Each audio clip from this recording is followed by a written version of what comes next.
गोकुलपुर गांव की रातें ऐसी होती थीं जैसे किसी बूढ़े अजगर ने सब कुछ निगल लिया हो। सन्नाटा इतना गहरा कि कान बजने लगे। सूरज ढलते ही सड़कें ऐसी खाली हो जाती थीं मानो सबने कोई गुप्त समझौता कर रखा हो।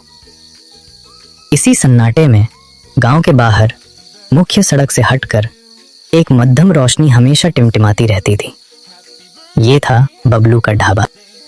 मास्टर प्रमोद मिश्रा गांव के प्राथमिक विद्यालय के शिक्षक हैं।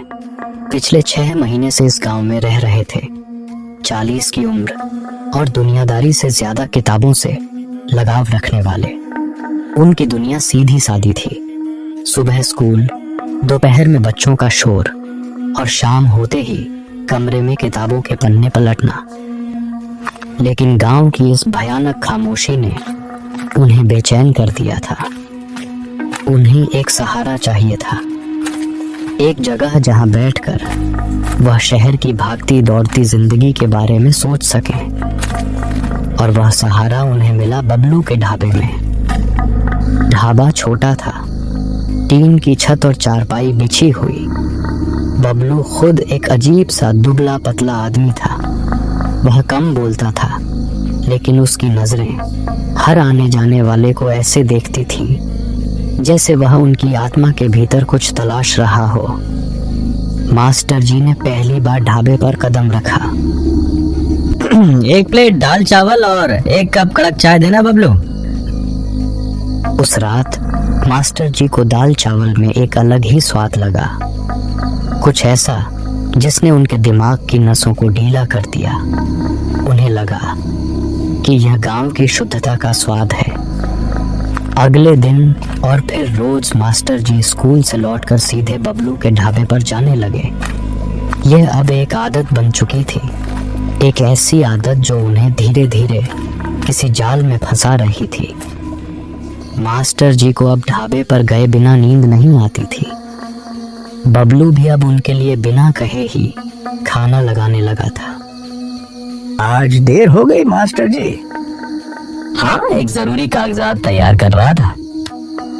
मैंने देखा था आपको, आपकी खिड़की का बल्ब देर तक जल रहा था। आप लिखते हैं। मास्टर जी को थोड़ी घबराहट हुई। तुमने कहाँ देखा? ये गांव छोटा है मास्टर जी, यहाँ सब एक दूसरे को देखते हैं। मैं तो खासकर आपको देखता हूँ। आप इस गांव के सबसे कीमती आदमी हैं।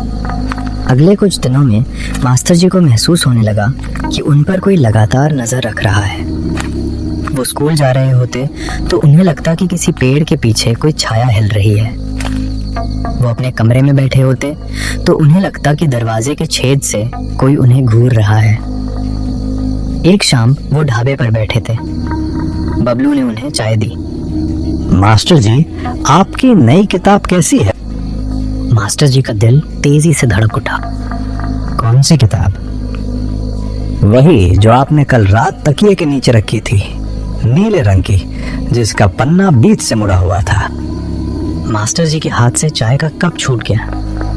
उन्हें याद आया कि कल रात उन्होंने सचमुच वही किताब तकिए के नीचे रखी थी। उन्होंने ये बात किसी को नहीं बताई थी। बबलू, तुम मुझ पर नजर रखे हुए थे? अरे नहीं मास्टर जी, आप अकेले रहते हैं, मुझे आपकी सुरक्षा की चिंता रहती है। उस रात मास्टर जी को नींद नहीं आई। उस रात मास्टर जी करवटें बदलते रहे। वो ये सोच रहे थे कि ये बात बबलू को कैसे मालूम हुई। मास्टर जी ने ढाबे पर जाना कम कर दिया। उन्होंने सोचा कि दूरी बनाने से यह खौफ खत्म हो जाएगा। वह अपने कमरे में ही दाल रोटी बनाकर खाने लगे। लेकिन यह निर्णय उनके लिए और भी बुरा साबित हुआ। एक रात मास्टर जी सो रहे थे। उन्हें दरवाजे पर किसी की धीमे से खरोंच की आवाज सुनाई दी, जैसे कोई नाखून से लकड़ी को धीरे धीरे रगड़ रहा हो। कौन है? कोई जवाब नहीं आया, बस वो रगड़ने की आवाज जारी रही। मास्टर जी रात भर नहीं सो पाए। सुबह जब उन्होंने दरवाजा खोला तो उन्हें जमीन पर कुछ नहीं मिला सिवाय एक कागज के टुकड़े के। कागज पर टेढ़ी मेढ़ी हिंदी में लिखा था, आप मुझे नाराज कर रहे हैं मास्टर जी। खाने में नाराजगी नहीं दिखाते, भूख अच्छी नहीं होती। डर अब उनके दिमाग पर रेंग रहा था। उन्हें लगने लगा कि बबलू अब केवल ढाबे वाला नहीं है, बल्कि एक साया है जो हर पल उनके पीछे लगा है।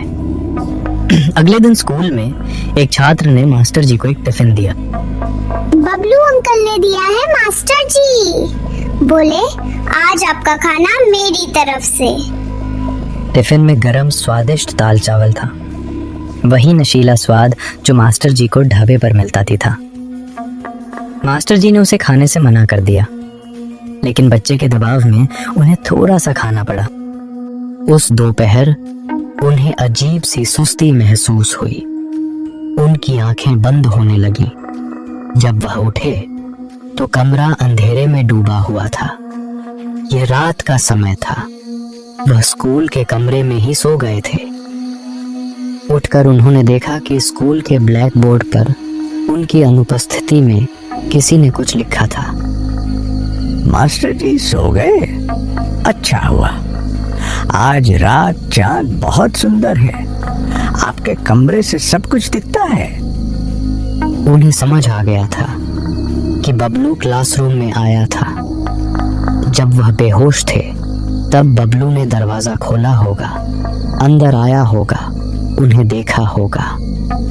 बबलू अब केवल निगरानी नहीं कर रहा था, वह अंदर घुस चुका था। मास्टर जी ने भागने का फैसला किया। अगली सुबह वह गांव छोड़ देंगे। रात को उन्होंने चुपचाप अपना छोटा सा बक्सा पैक किया और वहां से जाने की तैयारी कर रहे थे। रात के ठीक 12 बजे मास्टर जी ने दरवाजा खोलने के लिए हाथ बढ़ाया। तभी दरवाजे पर एक धीमी आवाज आई। मास्टर जी, आप कहीं जा रहे हैं? मास्टर जी बोले नहीं। वह डर के मारे कांप रहे थे। मुझे पता था। आप भूल गए? मैंने कहा था आपको मेरी भूख अच्छी नहीं लगी। लेकिन अब आप क्या करेंगे? मुझे आपका कमरा बाहर से बंद करना आता है। मास्टर जी ने झटके से दरवाजे की कुंडी की तरफ देखा। बाहर से एक मोटे ताले की आवाज आई। बबलू ने दरवाजा बाहर से बंद कर दिया था। मास्टर जी अब फंस चुके थे। मास्टर जी, अब आप मेरे कैदी हैं। आप यहाँ इस गांव के सबसे खास व्यक्ति हैं। मैं आपको जाने नहीं दे सकता।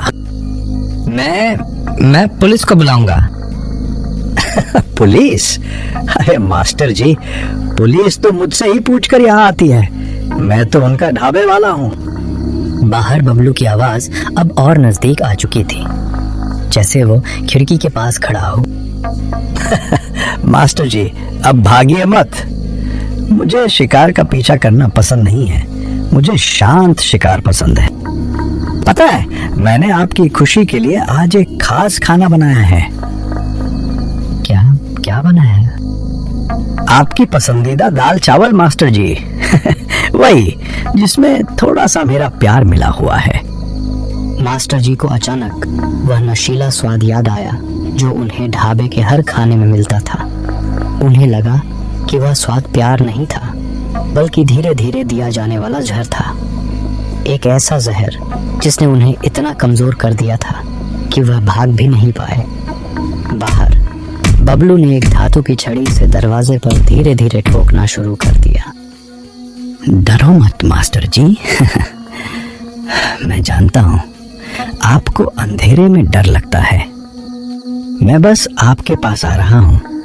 मैं दरवाजा खोलूंगा और फिर हम साथ में डिनर करेंगे। मास्टर जी ने अपने कानों को कसकर बंद कर लिया, लेकिन वो आवाज उनके सिर के भीतर गूंज रही थी। बाहर बबलू अब एक गीत गुनगुना रहा था।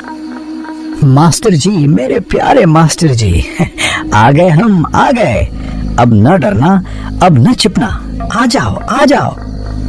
मास्टर जी दीवार से सट गए। उनकी आंखें फटी हुई थीं। उन्हें अब अपने कमरे की चारदीवारी भी सुरक्षित नहीं लग रही थी। वह जानते थे कि बबलू दरवाजा खोलेगा और जब वह अंदर आएगा तो वह उनका शिकार करेगा। और फिर कुंडी खुलने की आवाज आई। वो अंदर आया, मास्टर जी कांप रहे थे। उसने उनको पकड़ा और हवा में गायब हो गया। मास्टर जी चिल्लाते रह गए। अगले दिन गांव वालों ने कहा, मास्टर जी तो अचानक छुट्टी पर चले गए। लेकिन बबलू का ढाबा उस रात के बाद कभी नहीं खुला। बबलू और मास्टर जी दोनों ही गोकुलपुर की उस गहरी खामोशी में खो गए। और हाँ, कभी कभी चांदनी रात में अगर आप ढाबे के पास से गुजरेंगे तो आपको स्वादिष्ट खाने की धीमी खुशबू जरूर आएगी।